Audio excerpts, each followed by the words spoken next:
business at the speed of coffee. The one show by business, for business, about business. In this morning's newspaper, you've been reading carefully, you'll find there's a bit of a disconnect between the prices you're paying for electricity today and what the price might be in the future. It was very hard to understand what they were talking about. Well, I have with me in the studio today Mr. Stu Innes, who makes a living from energy and electricity futures. So Stu, welcome to the show. Thanks. Now you're an entrepreneur and you make a living out of electricity. Explain to us how the electricity futures market works. Or in fact, indeed, what is an electrical derivative?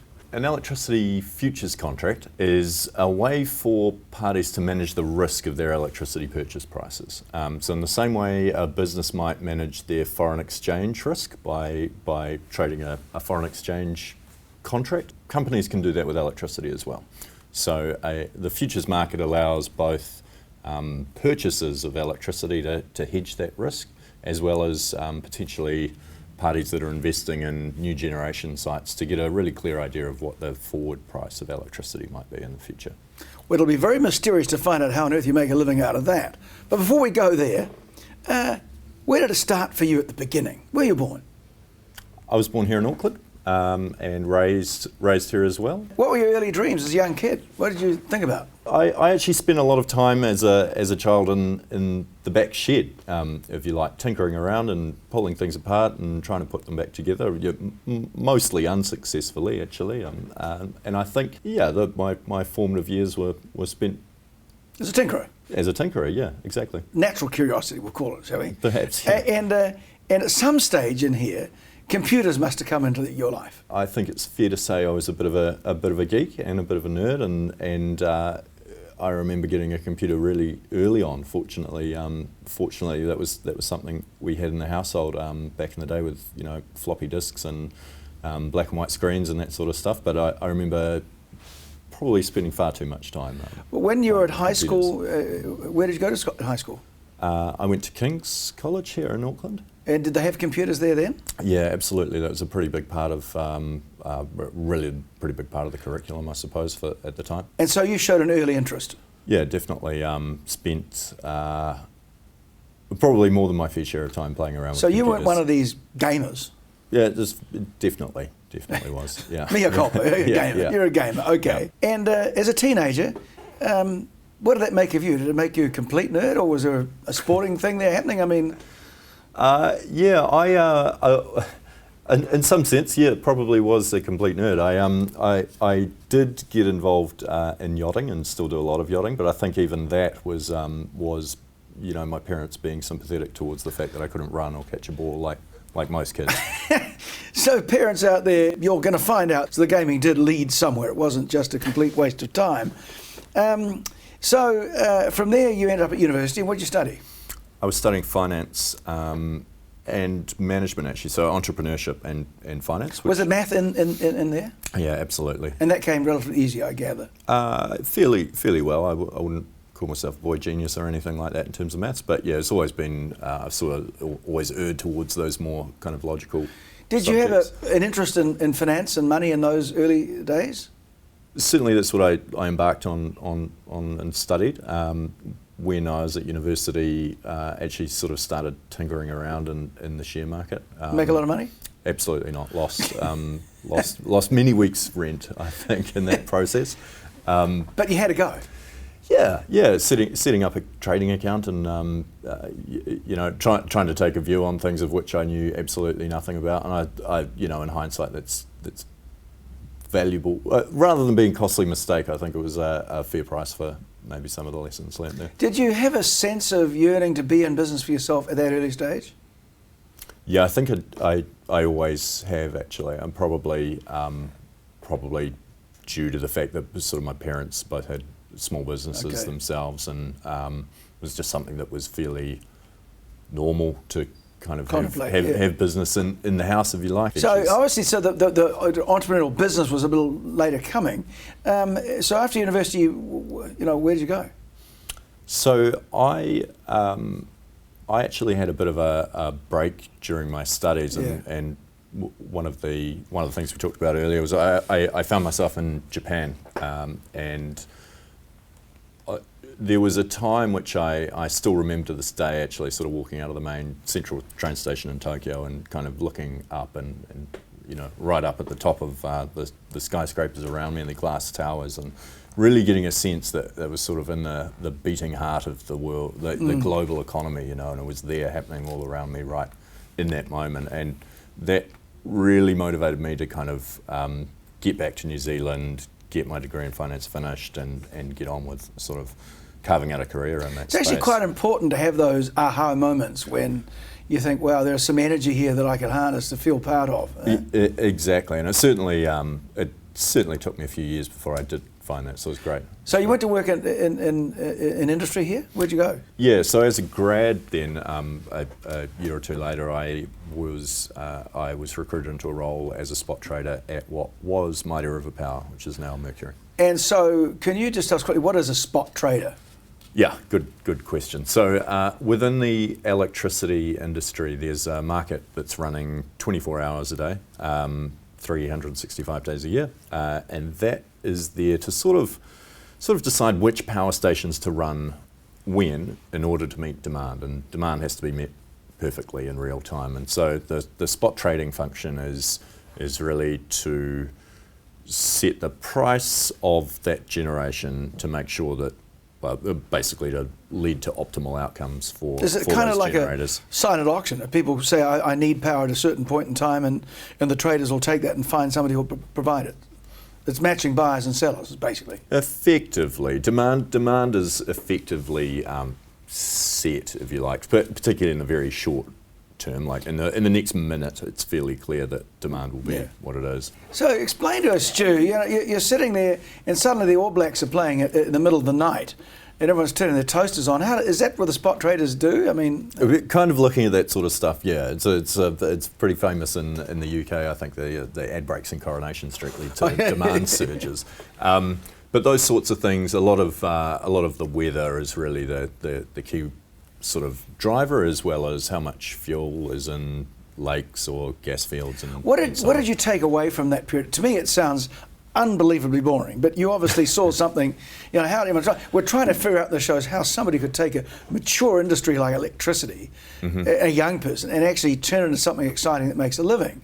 And so you started, to me, really at the broom closet, trading electricity somehow, which you can't even see. And somehow there's obviously some excitement there that I'm not getting. What did you see going on that excited you? So I think far from the broom closet, I remember the first time walking into the trading room where I was to start my new role as a fresh-faced grad, and actually being completely very excited, but also completely overwhelmed, and by the fact that I was just surrounded by the smartest bunch of people that I've ever come so it attracts brains. This certainly felt very out of my league. Electricity is invisible, a driving force that keeps the wheels turning. We are so dependent on electricity that society would rapidly be paralyzed if its distribution were to be interrupted. That's why we must make sure the whole country has power at all times.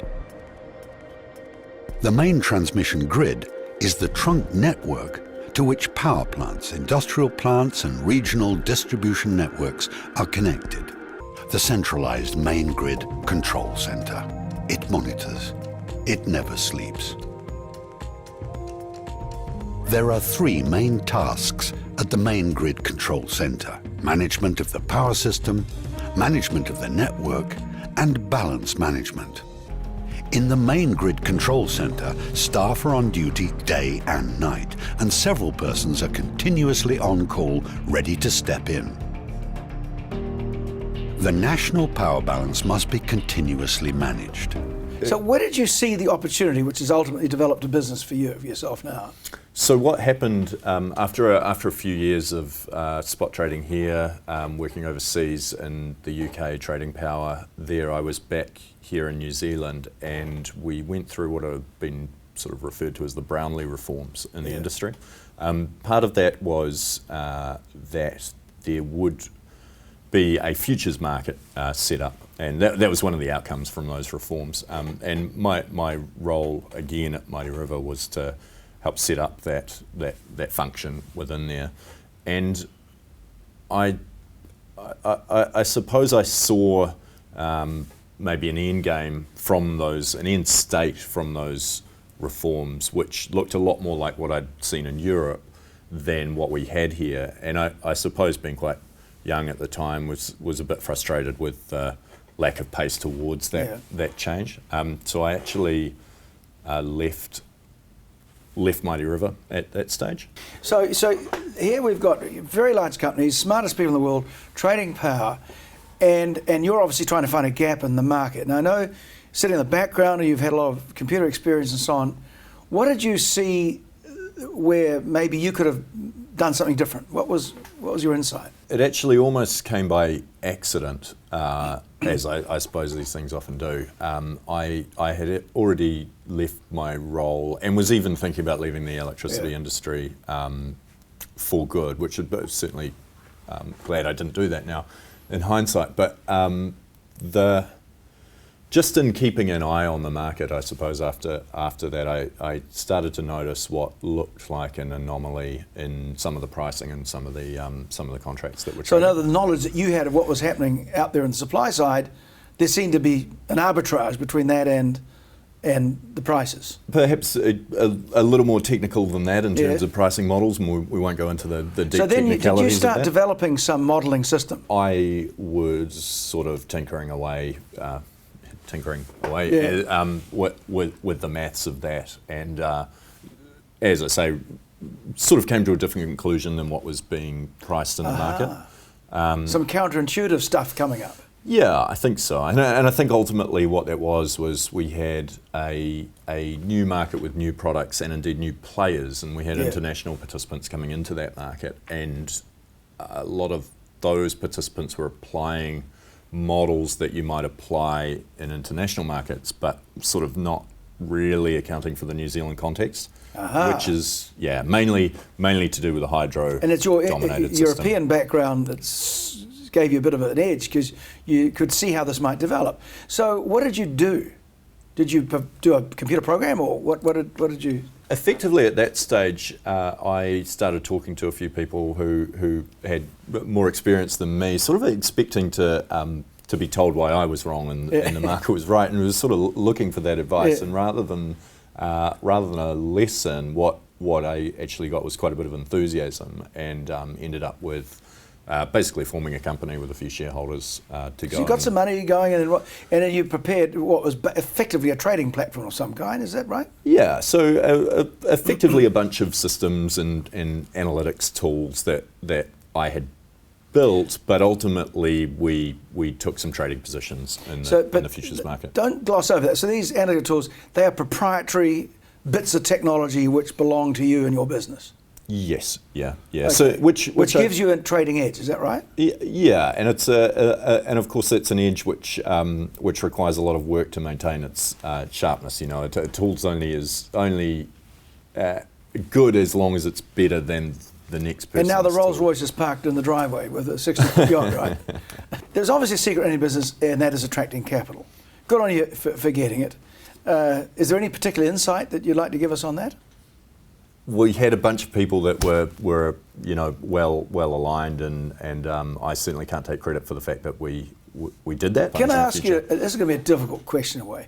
How much of it was it beginner's luck? It's a valid question. I think a lot of it was timing. At that stage, I wasn't a beginner. It was sort of expert insight, and it's a very small market, and if you you can develop insight that perhaps other parties don't have. Now, fast forward a few years down the road, 6 or 8, 10 years to become an overnight success.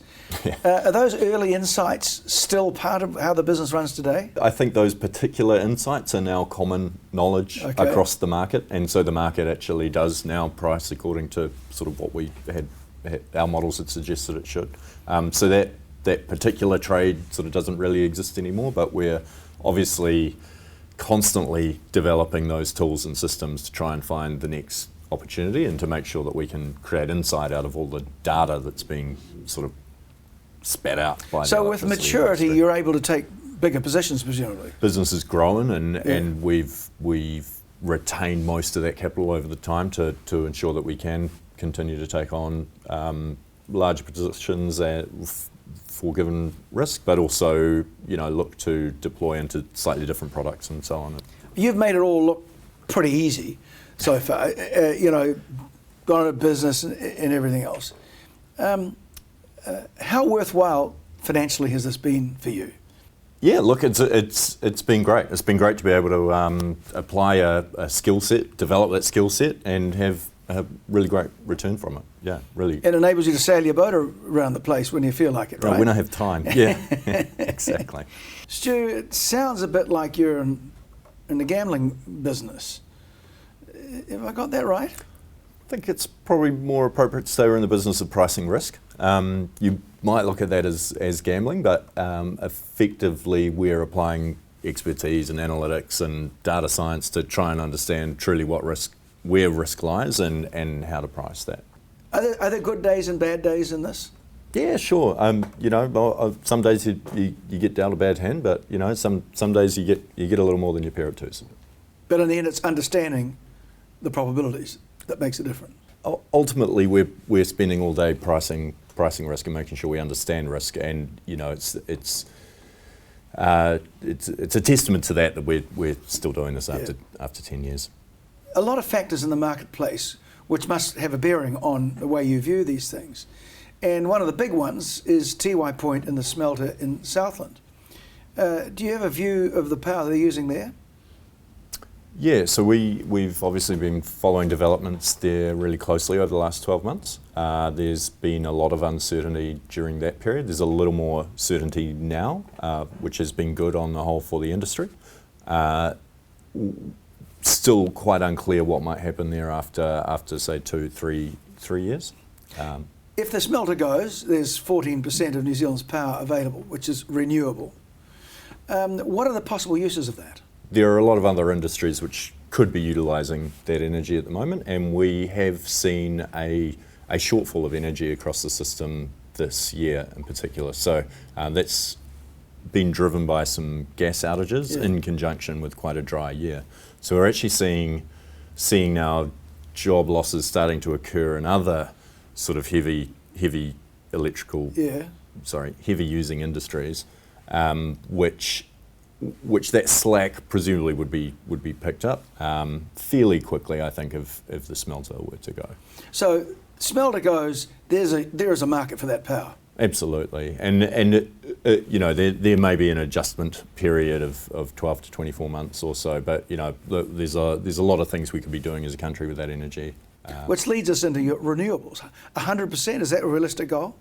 Certainly a challenging goal, and those last few percent are likely to be very, very costly to run an electricity system purely on renewables, which are by their nature intermittent. We would have thought that a better outcome in terms of total emissions reduction would be to perhaps aim slightly lower and make sure that a lot of adjacent industries are also electrifying. Well, there has certainly been a lot of uncertainty over the last 12 months there, and that's been reflected both in volatility in the futures market, but more widely across the industry in terms of that uncertainty makes it harder to make investment decisions about renewables. Is that good for your business, that lack of certainty, or is the volatility in the futures market is certainly something that traders enjoy volatility. But having said that, the uncertainty over the whole industry has certainly been challenging and not good. And ultimately, we're citizens in New Zealand, and we do want to see the right outcome. And the climate change discussions now, the car report and so on. What do you make of that? Yeah, I understand there's been record amounts of submissions through there, over 10,000 submissions that they're working their way through. It'll be interesting to see how those submissions are going to be taken on board and what. And if every house has a solar panel? Again, I think that's sort of something that is perhaps makes for a great soundbite and headline, but actually there's probably more efficient ways that we could do that as a country. You know, for instance, grid-scale solar might be a better option than solar on every house. And when you start looking at the challenges for the distribution networks that sort of thing leads to, you certainly, Australia's provided a bit of a canary in the coal mine for those sorts of challenges. So there's some policy intervention that's probably needed to make the optimum decisions there, right? Yeah, I think so. I mean, there is definitely a lot of thinking and design work to do, sort of policy framework design to do on how we even approach those sorts of targets, like how we get close to them, and how the market evolves on its way there. Certainly there will be some changes over the next few years. No matter what happens to all this, will your business find a place among all of these different variables? Yeah, I'd like to think so. I think as globally, electricity markets are becoming a much more important commodity as we move into sort of a renewable future, and with sort of greater intermittency around renewable generation and that sort of thing. So price risk potentially becomes an even greater problem. Really excited about the technology that's coming to manage that problem. So you start looking at batteries and storage and how those sorts of things will be mirrored in financial markets, and how will the risk be able to be transferred around different parties. It's a pretty fascinating space, and there'll be a lot of work to be done there. It seems to me that people in business maybe aren't paying enough attention here. Is that your observation? I think people in business can be forgiven for focusing on their business and making the widgets, and there is a lot of complexity behind the scenes in electricity. There's potentially some value to be gained from businesses of a certain scale to sort of step up and take on some of that complexity themselves, rather than effectively relying on their retailer to sort of just simplify for them. I guess it does become a bit of a question of scale to develop the capability to take on that complexity, but in doing so, there's potentially some value there for. So, what's the next mountain for Stu to climb? Good question. So for us, we're looking at how we scale the trading business at the moment, and that will involve restructuring, looking at the regulatory environment a little bit. We also have an eye on overseas markets as well. Well, Stu, I mean, it's an interesting story in a really unusual place, and I think something that very people understand, that you can get an edge by understanding technology. You've gone into a mature industry up against the big guys, use the skills you gained as a kid in your garage, and build a successful business in trading electricity. Well done, and thank you for being on Business at the Speed of Coffee. Thanks, Tim.